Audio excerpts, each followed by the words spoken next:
Caryl Churchill in realtà, come osservava Mark Ravenhill in un articolo che poi anche il Royal Court ha linkato sul sito di questo progetto, ha fatto un'osservazione molto intelligente, che molti prendono Caryl Churchill per un'autrice giovane, dal modo in cui scrive, moltissimi che magari vedono in Gran Bretagna un suo spettacolo in scena. È nata invece nel 1938, compie 70 anni, come abbiamo ripetuto molte volte proprio in questo periodo, ma c'è da domandarsi per quale motivo sia un'autrice che viene percepita come un'autrice giovane. Secondo me i motivi sono tanti, qualcuno che ha seguito magari le letture se ne sarà già reso conto. Un altro elemento che invece è caratteristico non solo di Caryl Churchill, secondo me, ma di molti drammaturghi, a cominciare da Pinter, proprio per sottolineare il più grande, quello che tutti conosciamo, è la trasversalità della loro scrittura. Cioè Caryl Churchill ha cominciato a scrivere per la radio, ha scritto per la televisione, ha scritto per tanti mezzi, magari ha anche deciso che certi mezzi non la interessavano più.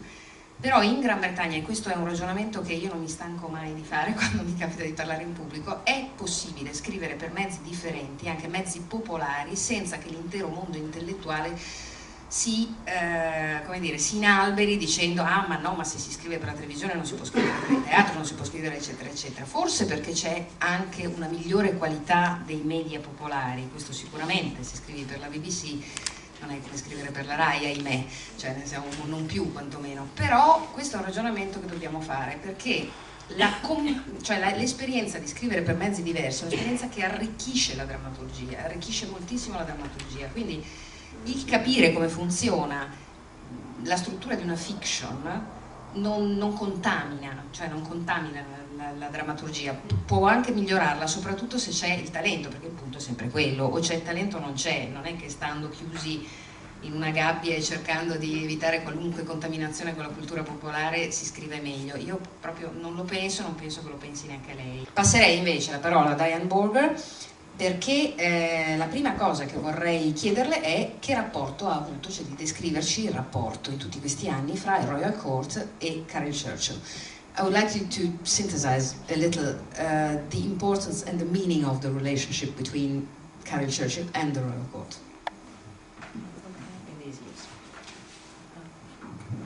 Does it work? No. Yeah. Okay.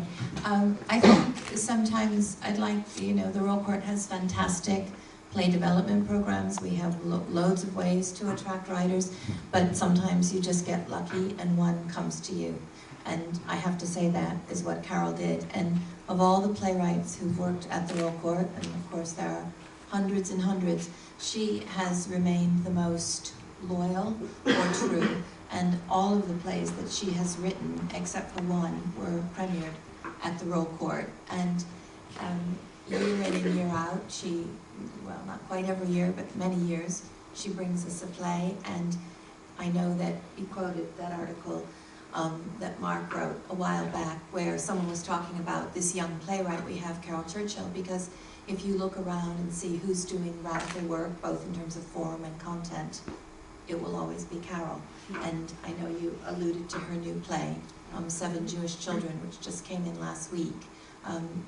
So it's absolutely crucial to the Royal Court, our relationship with her. And maybe in 2005, I think, she won Best Play in the Evening Standard Awards. And Caryl is a person who shuns publicity. She doesn't really do interviews anymore. She doesn't seek the limelight in any way, but she agreed to go and accept this award, which surprised all of us. But she then used it as an opportunity, really, to thank the Royal Court, which was incredibly and typically generous of her. And all of the artistic directors that she had worked with were there, because that relationship has began, as you said, with Max Stafford Clark, and then continued with Stephen Daldry and Ian Rickson, and now Dominic Cook, and long may it flourish, but yeah, so very important.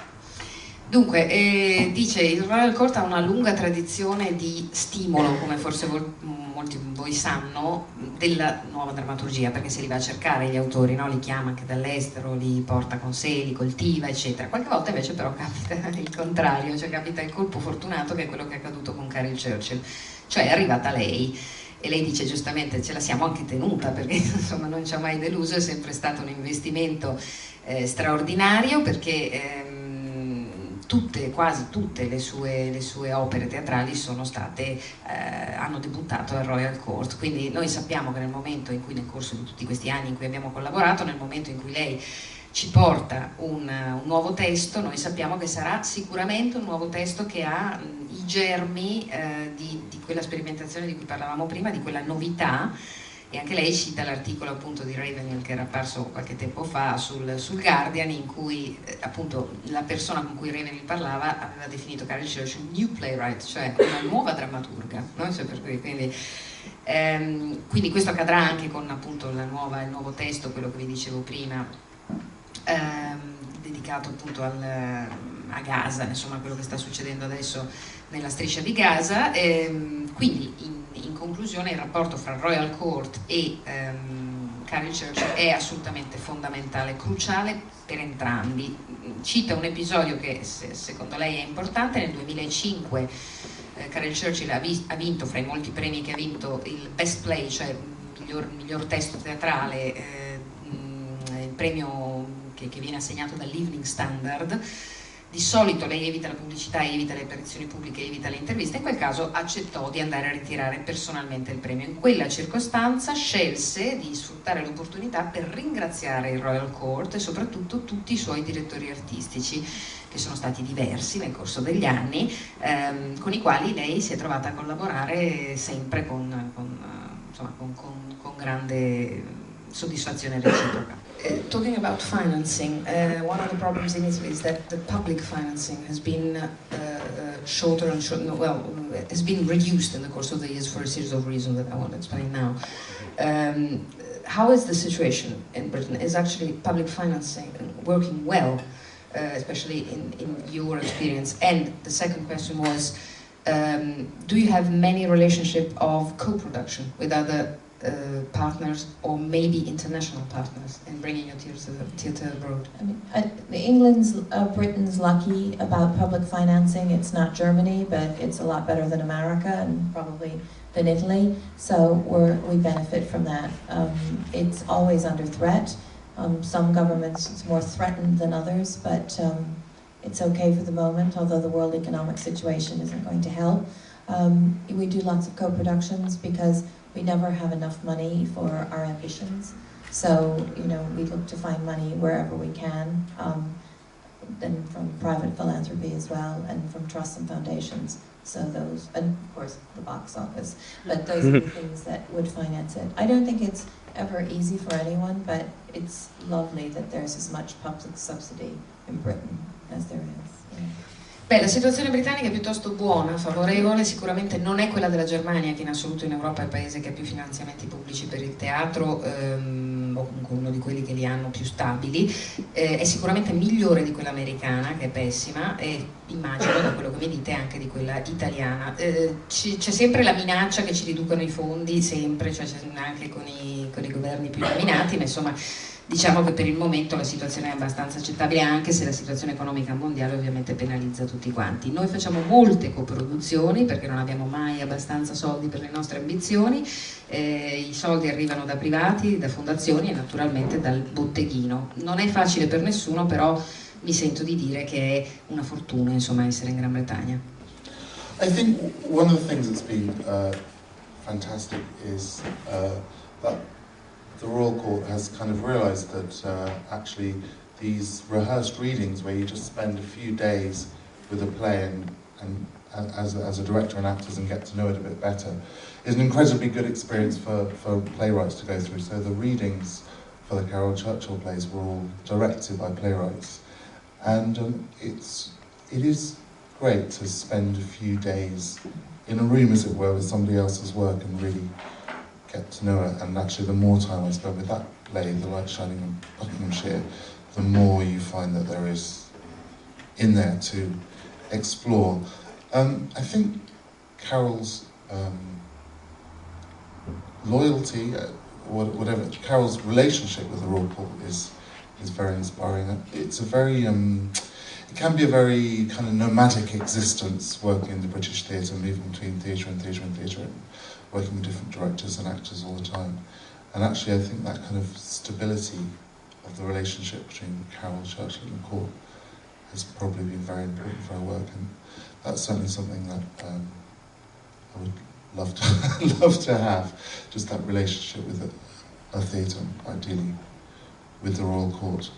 I think Carol's invention and constant questioning of what she's writing about and how she's writing it is very inspiring for me and for other writers.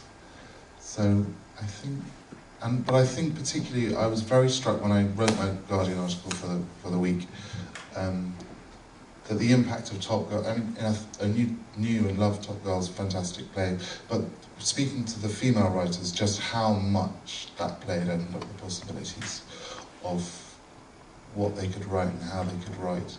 That I think for many women writing plays, that play really did kind of blow open the world and the possibilities of what they could do with theatre and their writing. So I think she's been influential for writers, but I think particularly for women writing or aspiring to write at the time when Top Girls was first produced, its impact just can't be overestimated.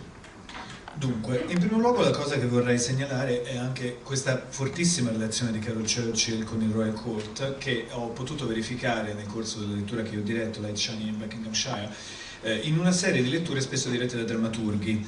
Un'esperienza che mi è servita molto anche perché in 2 o 3 giorni di lavoro con gli attori sono riuscito ad andare sempre più in profondità nel testo, scoprendo poi quante cose ci fossero. La sua fedeltà di Caryl Churchill al Royal Court è una fonte anche di ispirazione da questo punto di vista, è un tipo di relazione che io come autore vorrei avere, perché nel teatro inglese gli autori sono solamente nomadi, debbono cambiare strutture, strategie, teatri, e senz'altro dal punto di vista dell'influenza credo che sia stato sbalorditivo l'impatto che per tutte le autrici ha avuto un testo come Top Girls, a partire dal suo debutto e dal grande successo che aveva determinato, non certo in una chiave, come dire, femminista, ma proprio nella chiave di vedere che un'autrice poteva trattare di qualsiasi tema e nella maggiore libertà, con la maggiore ampiezza dei riferimenti possibili.